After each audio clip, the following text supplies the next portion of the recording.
이번 사례는 할아버님이 상담을 해주셨어요. 근데 제가 할아버님이라고 말씀은 드렸지만 사실 할아버님이 아니죠. 63세밖에 안 되셨습니다. 제가 그 편의상 어르신이라고 호칭을 하겠습니다.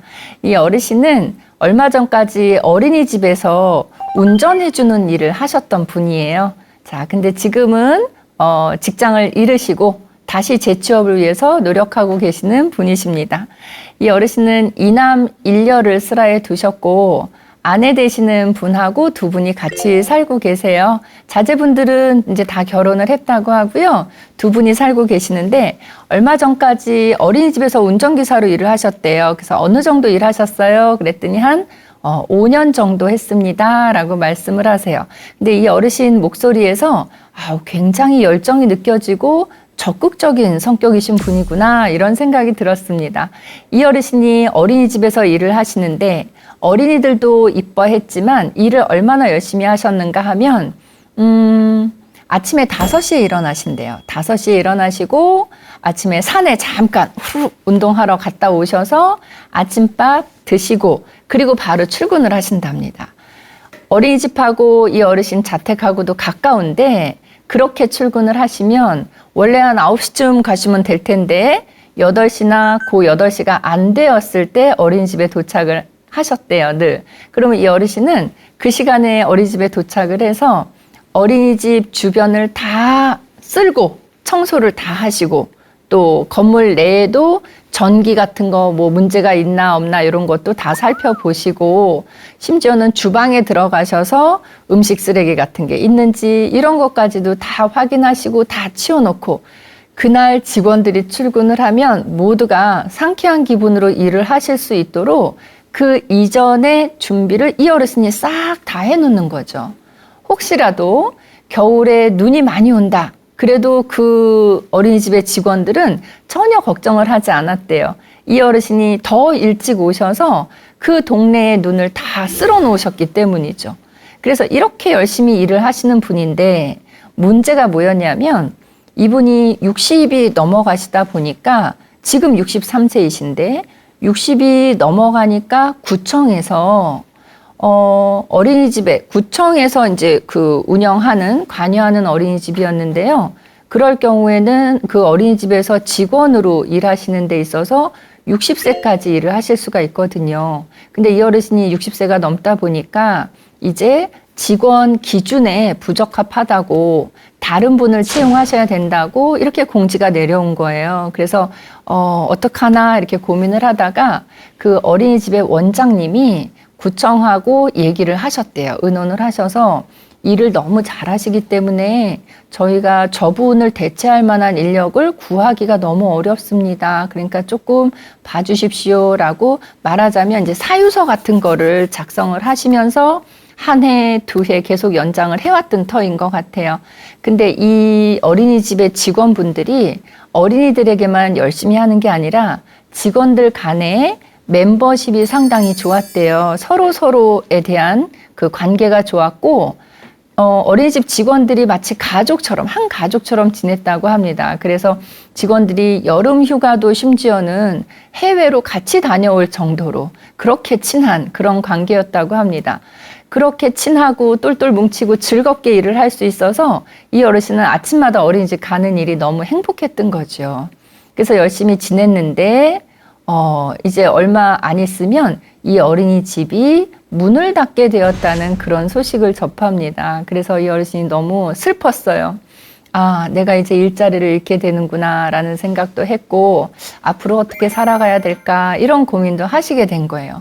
어르신은 이 어린이집이 전혀 문을 닫을 거라는 상상도 못했고 내가 언제까지고 여기에서 이분들하고 함께 즐겁게 생활하면서 일을 할 수 있을 거라고 생각했는데 어린이집이 이제 문을 닫게 된다고 하니까 어쩔 수 없이 다른 일자리를 알아보기 시작한 거죠. 근데 어린이집 원장님도 이분을 위해서 다른 일자리를 또 알아봐 주시기도 했는데 마땅히 이 분을 채용하겠다고 하는 그런 곳을 찾지 못했던 거죠. 그래서 이분도 계속 알아보고 원장님도 알아보시고 그런데 자리는 안 나고 그래서 이분이 많이 고민이에요. 그래서 제가 여쭤봤어요. 어르신, 일을 안 하시게 되면 경제적으로 생활하시기가 많이 조금 힘겨우실까요? 어떠실까요? 그랬더니 어르신 말씀이 아니, 그렇지는 않아요. 그냥 내 집 하나 있고, 작아요. 작은 집이지만 내 집 하나 있고, 아내하고 둘이 살고, 아이들은 다 결혼해서 본인 앞가림 다 하고 있으니까, 뭐, 우리 두 사람 사는데 큰 돈 들어갈 일은 없어요. 그동안 벌었던 거 가지고 소소하게 그냥 생활하면서 살면 돼요. 근데 선생님, 어디 사람의 마음이 그래요? 내가 몸이 건강하고 지금까지 일해왔으면 일을 할 수 있으면 일을 해서 돈을 벌면서 큰 돈 아니어도 돈을 벌면서 내가 편안하게 살아가고 싶은 게 사람 마음이죠. 그래서 저는 꼭 일을 하고 싶어요. 이번 기회를 필두로 해서 제가 일을 그만둘 생각은 없습니다. 어떤 일이든 계속 할 거예요. 라고 말씀을 하셨어요. 그래서 저희도 이제 가만히 이제 생각을 해보니까, 여러 군데를 안내를 해드리고 싶은데, 이 어르신이 연세 때문에 많이 걸리는 부분이 있더라고요. 그래서 공공기관에서 운영하는 어린이집이라든가 공공기관에서 운영하는 사회복지 그런 시설 같은 데에는 나이 제한이 많이 있기 때문에 혹시 개인이 운영하는 어떤 그런 곳에서 일을 하시면 어떨까라는 생각도 해봤더니 어르신 말씀도 저는 괜찮다고 그렇게 대답을 하시더라고요. 그러면 이제 됐다고. 그래서 저희가 이제 개인이 운영하시는 그런 곳들에도 이렇게 좋은 분 계시다고, 일 열심히 하시는 분 계시다고 안내를 해놨고요. 그리고 복지관에서 노인 취업과 관련된 그 프로그램들 많이 운영하고 있어서 그 프로그램에도 저희가 신청을 해드렸어요. 그런 프로그램에 신청을 하면 만약에 접수가 되시면 바로 취업으로 연결되시는 게 아니라 일정 기간 동안은 교육을 받으신 후에 취업을 하시게 돼요. 뭐 우리가 흔히 아는 그런 직업군에 취업이 되시는데요. 이런 경우 있었어요. 복지 쪽에서 어르신 이제 일자리 사업을 많이 창출하는 그 시즌이 있었는데 지금도 어르신 일자리 사업 분야는 많이 열심히 일을 하고 있는데 예전에 노인분들 택배 사업을 많이 연결을 해드렸거든요. 근데 그때 어떤 부작용이 있었는가 하면 그 택배를 받으시는 분들 입장에서 그런 말씀을 하셨어요. 그 분들이요, 택배가 뭔가가 이제 올 택배가 있으면 그날이 제일 즐거운 날이래요. 내가 이제 그 원했던 물건이 택배로 도착을 하는 날이니까. 그래서 굉장히 기대를 하고 있는데 하루는 택배 기사님이라고 전화가 왔더래요. 근데 이제 그게 노인, 택배 하시는 노인 분이셨던 거죠. 그래서 그분이 전화를 하셔서 집을 도대체 못 찾겠다고 얘기를 하시더래요. 이제 주택이셨던가 봐요. 그래서 이 택배 받으실 분이 어르신 이렇게 오셔서 요 골목으로 들어오시면 됩니다. 라고 설명을 해드렸대요. 그랬더니 이제 택배 하시는 어르신이 전화를 일단 끊고 또 이제 주택가에서 집을 찾아서 헤매셨는데 두 번째도 결국은 못 찾으신 거예요. 그래서 그 집에 또 전화를 하셨답니다. 이분한테. 그래서 아무리 찾아도 못 찾겠다고. 근데 못 찾겠다고 하신 것만 하면 괜찮은데 화를 내신 거죠. 왜냐하면 어르신 입장에서는 찾아도 안 나오니까 이제 화가 나셔가지고 아우 도대체 여기 못 찾아가겠다고 도대체 어느 구석에 있길래 이렇게 안 찾아지냐고 이렇게 화를 내신 거예요. 그래서 결국은 택배를 받으시는 분이 나가셨대요. 어디 이제 큰 뭐 마트 앞이라든가 이쪽까지 나가서 택배를 받아 오셨다고 하는데 이런 일이 한두 번 있었던 게 아니라 여러 군데에서 이런 얘기가 자꾸 들려오니까 노인 택배 사업을 진행하는 쪽에서 택배 기사님으로는 어르신을 채용하면 좀 어려움이 있구나, 고객의 컴플레인이 너무 많구나 이렇게 생각을 해서 그거에 대한 조정이 필요했어요. 그래서 저희가 그 다음부터는 어르신들 이제 택배 사업에 투입을 시키기 위해서는 그 일을 하기 위해서 필요한 교육을 일정 기간 동안 이수하시게 해서 교육 받으신 이후에 일을 하실 수 있도록 그렇게 연결을 해드렸거든요. 이렇게 저는 그 훈련과 교육 기간이 반드시 필요하다고 생각을 합니다. 그래서 요즘은 복지관에서도 어르신들 취업 연결해드리지만 많이 있습니다. 한국인력개발원, 노인인력개발원도 있고요. 또 제가 또 많이 말씀드렸던 시니어 클럽도 있습니다. 시니어 클럽에도 등록을 해 두시면은요, 아까 말씀드린 것처럼 어르신 뚜벅이 택배 이렇게 내가 취업이 되어서 일을 하는 그런 기회도 제공이 되지만요. 아니면 이 어르신은 지금 운전을 오랫동안 해오셨기 때문에 나는 운전에 굉장히 자신이 있다고 지금 생각하고 계시거든요. 그래서 운전 쪽으로 취업을 하시는 것도 물론 좋아요. 물론 좋은데 시야를 조금 넓혀보시면 어떨까 하는 생각이 듭니다. 꼭 운전이 아니어도 다른 쪽으로도 내가 취업을 해보면 어떨까 이렇게 마음의 문을 조금 넓혀보시면 좋을 것 같다는 생각이에요. 물론 다른 쪽에 일을 하시기 위해서는 배우셔야 되는 과정이 좀 더 길겠죠. 그러나 그 배우는 과정 동안 이미 즐거우실 수도 있을 것 같거든요. 예를 들면 저는 그것도 말씀드렸어요. 우리가 이제 그 노인 취업해드리는 곳에서 보면 인력 파견형이 있고요. 시장형이 있어요. 인력 파견형은 말 그대로 취업을 시켜드리는 거예요. 어느 곳에. 근데 시장형은 뭐냐면 노인들이 어떤 교육을 받아서 그 창업을 하실 수 있도록 도와드리는 거예요. 근데 이제 창업이라고 하면 선생님 그거 일종의 사업 아니에요? 그거 했다가 실패하면 어떡해요? 이렇게 생각 드시는데 개인이 어떤 사업체를 차려서 하시는 그런 게 아니고 복지기관에서 그거를 뒤에서 다 서포팅을 해주는 거예요. 그래서 예를 들면 이런 경우가 있었어요. 노인들이 복지기관에서 그 커피 만드는 바리스타 교육을 일정 기간 동안 받으십니다. 그래서 공식적인 바리스타 자격증을 취득을 하세요. 그리고 나면 이 어르신들이 복지관의 1층 쪽에 한 코너에 카페를 쬐끄맣게 차려드려서 거기에서 커피를 만드시고 복지관에 방문하시는 분들이 그 카페를 이용하실 수 있도록 이렇게 해요. 그렇게 해보면서 1년 동안 이렇게 하면서 뭔가 좀 부족한 부분이 있으면 재교육도 하고 또 커피 맛이 왠지 떨어지는 것 같다. 그러면 그거에 대해서 좀 보완도 하고 이렇게 1년 동안 다듬어요. 그렇게 한 다음에 2년 차 때는 투자는 없어요. 뭐 교육이라든가 이런 쪽에 복지관에서 투자해 주는 건 없고 어르신들이 그거를 잘 운영해 보는 거예요. 어르신 자체적으로 운영을 해보실 수 있도록 그렇게 기회를 마련해 드려요. 그래서 2년 차 때 이거를 잘 무난하게 잘 운영을 하셨다 그러면 3년 차 때는요. 거기서 수입이 발생하도록 하는 거예요.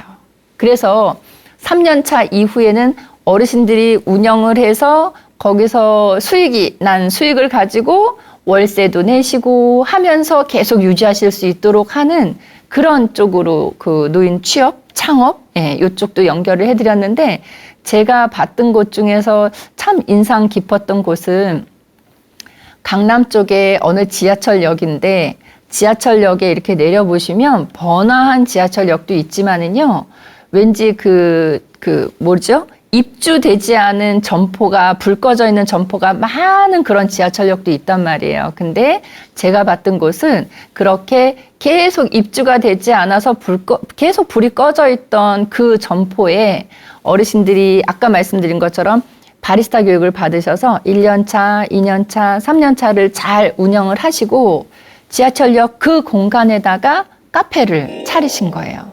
복지관이 계속 이렇게 바라봐주고 지켜봐주면서 뒤에서 서포팅도 해줬죠. 그래서 거기에서 바리스타 그 카페를 차렸는데 너무 잘 됐던 거죠. 왜냐하면 요즘 젊은 사람들 출근할 때 보시면 지하철 내려서 사무실 들어가기 전에 항상 커피 한 손에 들고 들어가는 거 많이 보시죠. 그리고 점심시간 때도 와서 커피를 사가고. 어르신들이 만드는 카페인데요.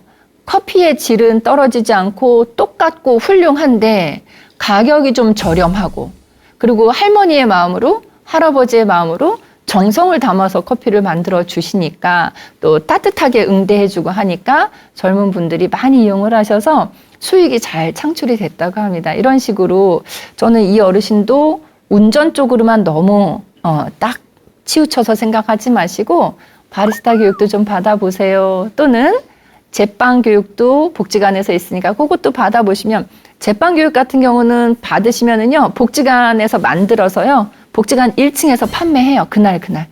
그것도 수입이 굉장히 좋습니다. 왜냐하면 따끈따끈한 게 막 나와 있으니까 사람들이 많이 사가요. 그리고 복지관이든 어디든 건물에서 빵을 만들기 시작하면 냄새가 이미 이렇게 가득 고소한 냄새가 퍼지잖아요. 그래서 그런 것도 참 좋은 방법인 것 같아요. 물론 저희도 한편으로는 어르신이 운전과 관련된 곳에 취업하실 수 있도록 계속 알아보고 있고요. 또 어르신에게는 다른 교육도 받으셔서 운전 외에 운전 자리가 먼저 나면 운전을 하시면 되고 운전 자리가 안 나면 그 사이에 내가 자격증을 취득하셔서 그런 일을 하시면 어떨까요? 라는 말씀도 드렸어요. 어르신들이 이제 노년기가 되면 아유 우리는 이제 일할 거 없어요. 그래서 이 어르신도 지금 어린이집에서 딱 퇴직을 하신 다음에는 이제 나는 아무것도 못하겠구나 이런 생각이 제일 크게 지배를 했다고 하는데 제가 노인복지를 하면서 이렇게 본 결과로는 그런 생각 안 하셔도 돼요. 그냥 단순하게 위로를 드리기 위해서 하는 말씀이 아니고요. 어르신들, 일하시는 어르신들 굉장히 많습니다. 그러니까 내가 어떤 일을 할 것인지만 다르지 하고자 하는 마음이 있으면 굉장히 많으세요. 요즘 제가 전번에 언젠가 한번 말씀드렸는데 어르신들 중에요. 건강관리 열심히 하는 어르신들 꽤 많으세요. 우리 앞서서도 치매 말씀을 드렸는데요. 전체 치매 노인 중에 왜 유형이 있잖아요. 치매 유형이 있는데 알츠하이머 치매는 몇 프로, 혈관성 치매는 몇 프로, 그 외에 몇 프로 이렇게 된단 말이에요. 제가 예전에 공부할 때는 비율이 이랬습니다. 전체 치매 노인 중에서 알츠하이머 치매가 5, 60%, 그 다음에 혈관성 치매가 2위로 20, 30%, 나머지가 기타 이랬거든요. 근데 요즘은요. 그때 5, 60%를 차지했던 알츠하이머 치매가 지금은 70에서 74% 정도라고 해요. 왜냐하면 알츠하이머가 왜 이렇게 많아졌어? 이게 아니고 전체 수는 총수는 같은데 혈관성 치매의 비율이 줄어들었기 때문에 알츠하이머 치매가 더 많은 것처럼 지금은 비율이 높아진 거죠. 그러면 혈관성 치매가 왜 줄어들었는가 하면 나이 드시면서 사람들이 건강관리를 하는 쪽에 더 심혈을 많이 기울였대요. 그래서 기름진 것도 덜 먹게 되고 그 대신에 운동은 열심히 하고 야채, 채소 이런 거 많이 드시고 하다 보니까 혈관이 깨끗해지더랍니다. 그래서 지금 우리나라의 국민들이 건강 수준이 많이 향상된 데에는 혈관 관리가 잘 된 부분도 상당히 비율이 높다고 해요. 그만큼 어르신이 되셨는데도 그 연세에 비해서 굉장히 젊어 보이시고 뒤에서 보면 청년인 것처럼 몸도 아주 단단하신 분들이 많으세요. 그래서 저는 그런 어르신, 몸 참 멋지게 아직 잘 관리하고 유지하고 계신 어르신들 뵈면 어르신 너무 아까워요. 어르신 몸이 너무 아까우니까 우리 저거 한번 해봅시다. 실버 모델 이런 거 한번 해봅시다 라고 그렇게 많이 제안을 해드리거든요. 그래서 이 어르신도 운전도 좋고 바리스타 교육도 좋고 제빵도 좋고 다 좋은데 몸이 건강하시고 좋으셨기 때문에 제가 어르신 그 실버 모델도 우리 한번 생각해 보시면 어떨까요? 라고 또 말씀을 드렸던 기억이 있습니다. 자, 시니어 센터 많이 기억하시고요. 노인복지관에서 취업해 드리는 것도 많이 기억하시고 저는 또 하나 이제 권해 드린 게 뭐였냐면 초등학교 앞에서 아이들 안전하게 등교하고 하교하는 거 도와주시는 이렇게 깃발로 건너가세요, 멈추세요 해주시는 그 어르신들, 그 역할도 이 어르신이 하시면 참 잘할 것 같아요. 왜냐하면 어린이집에서 어린이들하고 같이 생활하셨으니까. 그래서 그 역할 하시는 분들을 저희가 보안관이라고 불러드리거든요. 그래서 보안관 할아버지가 되시는 것도 저희가 또 알아봐 드려서 그 경쟁이 굉장히 치열해요. 경쟁도 치열하고 대우는 좋고 해서 많이들 한번 보안관이 되시면 잘 그만두시지 않는데요. 그래서 그게 한 5년 정도까지는 하실 수 있으니까 보안관 할아버지도 저희가 알아봐 드렸고 또 하나는 어린이집에서 운전을 하셨지만 어쨌든 어린이들하고 잘 생활을 하셨고 사람을 케어하고 돌보는 일에 관심이 있으신 분이기 때문에 어르신께 시간이 지금 아직 막 취업을 하신 건 아니니까 조금 시간 여유가 있는 이 시기 동안 요양보호사 교육을 받으시는 것도 어떨까요? 라고 말씀을 드렸어요. 그래서 요양보호사 교육을 받아두시면 나이 들어가는 어르신도 이제 63세시지만 앞으로 진짜 어르신이 될 거잖아요. 그러면 나이 들어가는 나의 몸에 대해서 미리 예습을 하는 게 되니까 건강 관리나 유지를 어떤 식으로 하면 좋겠구나. 그러면 내가 앞으로의 삶을 보다 더 건강하게 노년기를 맞이할 수 있겠구나 이런 생각을 하실 수 있을 것 같아서 요양보호사 교육 받아보시는 것도 권해드렸고요. 만약에 가능하시다고 하면 배우자 되시는 할머니라고 하긴 죄송한데 하여간 짝꿍 어르신하고 함께 요양보호사 교육 받아두시면 훨씬 더 대화거리도 많아지고요. 좋지 않을까요? 하는 그런 말씀도 드렸습니다. 자, 이렇게 여러 가지 말씀을 드렸는데 우리 어르신은 뭐에 제일 관심을 가지셨을지 제가 궁금하거든요. 운전에 제일 관심이 있으실 줄 알았어요. 평생을 운전을 해오셨으니까. 근데 얘기하다 보니까 의외로 어르신이 선생님, 저도 선생님하고 상담하기 전까지는 그냥 운전만 생각했어요. 여기 어린이집에서 운전으로 퇴직을 했으니까 다른 데 운전을 할 수 있는 곳을 뚫어보자 해서 그쪽 방면으로만 알아봤는데 왠지 선생님 말씀 들으니까 제가 커피를 좋아하는 건 아닌데 그 말이 너무 멋있게 느껴진대요. 바리스타. 그러니까 커피가 좋아서가 아니라 왠지 멋있어 보여서 그래서 이 어르신은 바리스타 교육도 받고 싶으시다고 하셨으니까 아마 바리스타 교육을 받으러 복지관에 가서 등록을 하시지 않았을까 하는 생각도 해봅니다. 저는 63세이신데 일을 딱 지금 어쨌든 본인 의지가 아니라 어린이집이 문을 닫게 되면서 퇴직을 하시게 된 거잖아요. 근데 여기에서 안주하지 않으시고 또 다른 일을 하고자 해서 찾아 나서시는 이 어르신의 모습을 보면서 우리 그런 생각했어요. 이런 표현 쓰거든요. 젊은 노인들, 젊은 청년, 젊은 노인, 예, 이렇게 얘기할 때 우리 젊은 어르신들을 위한 일자리가 지금보다 조금 더 많아진다면 사회적으로 봤을 때 우리가 노인 인구가 많아지면 노인 문제다라고 얘기를 하잖아요. 근데 이렇게 젊은 노인들이 계속 활동을 하시고 일을 하시게 된다고 하면 노인이 문제가 되지 않는, 노인이 많아져도 노인이 결코 문제가 되지 않는 그런 세상이 오지 않을까 하는 그런 생각을 해봤습니다. 앞으로 지금 이 어르신처럼 활기찬 활동을 많이 하시는 어르신들이 또 활동을 많이 하고 싶어 하는 에너지나 열정이 가득하신 어르신들이 점점 많아지셨으면 하는 그런 바람을 가져봤습니다.